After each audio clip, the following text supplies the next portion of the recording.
Well, more than ever, it seems the future is in the hands of our scientists.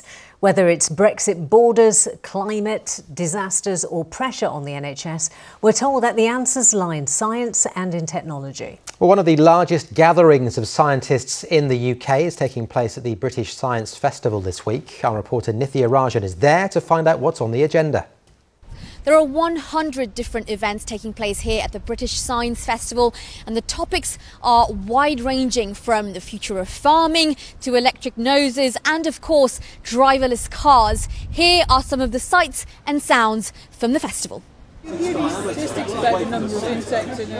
From climate change to Brexit, the nation's top scientists have gathered at this year's British Science Festival, hoping to solve our most pressing problems. 15,000 people are expected to walk around these grounds during the course of the four-day event. Among them, Dr. Sally Horrocks from the University of Leicester, who says the festival is crucial to moving science forward. It's a great way of engaging with a different audience than perhaps the one I'm used to talking about, and also a way of getting feedback from that audience on my research and finding out about their own experiences, so that in the future I can feed those experiences into my arguments and analysis. The idea of the British Science Festival is to test technologies that could improve our own lives. This driverless pod, you can hail it on your mobile phone, and it's already been trialled in the UK and across the world. So the idea is that this little pod can go up to 40 miles on one charge. You can travel across hospitals, university campuses, airports, from your train station to your house, and even residential villages. And in the future, the app would let me get into the pod, activate it with my voice, and off I'd go. One of the other aims of the event is to change the way science is perceived by the public. I think for many people, science seems like it's part of a different world. You know, it's something that other people do in laboratories a long way away, and we trust them to get on with it, but we don't really know what they're doing.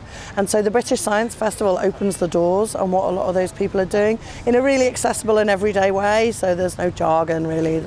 For 8-year-old Sebastian Miles, it's a chance to focus on the future. Robotics. You want to do robotics? Why do you want to do robotics? Because robotics is very fun and good for like children, adults, everybody. And if we didn't have any computers, we'll be bored. He's come here with his mother, for whom the journey is personal. There's more women coming into the industry, and as a child I wasn't given that opportunity. I was an engineer's daughter and I wasn't encouraged in the same way because I was a girl, and it's nice to see and hear that there are so many more women being in sciences and technology. And the trip has certainly left Sebastian with one message for everybody. So I would definitely say do your science. And make sure to clean up your plastics. And it's not just Sebastian who's worried about keeping the planet clean. Scientists here are working on electric cars like this one, which will soon be everywhere, especially as the government is looking to halt the sales of petrol and diesel cars. Now, when we think about clean air, we can't just think about clean air alone. There's also clean energy, which is vital for keeping the planet healthy and secure. And joining me now is climate scientist Caroline Kazemko. Caroline, thank you so much for joining us. First off, just tell me what's in the pipeline as far as clean energy is concerned for the UK? Well, quite a lot actually. So already 30% of our electricity comes from renewable sources, and the cost of those renewables like solar and onshore wind is falling quite rapidly, which is good because we need to get to 100% of electricity from renewables. And other things in the pipeline and should be maybe refocused on are things like the efficiency of our buildings, energy efficiency. So we need to start insulating, programs for insulation again, and because warm homes are also homes that are much cheaper to live in. So that's very important, and it reduces demand for electricity and energy. And then the last thing is just to keep innovation going. Things like these new batteries that powers the car that you've just been driving in.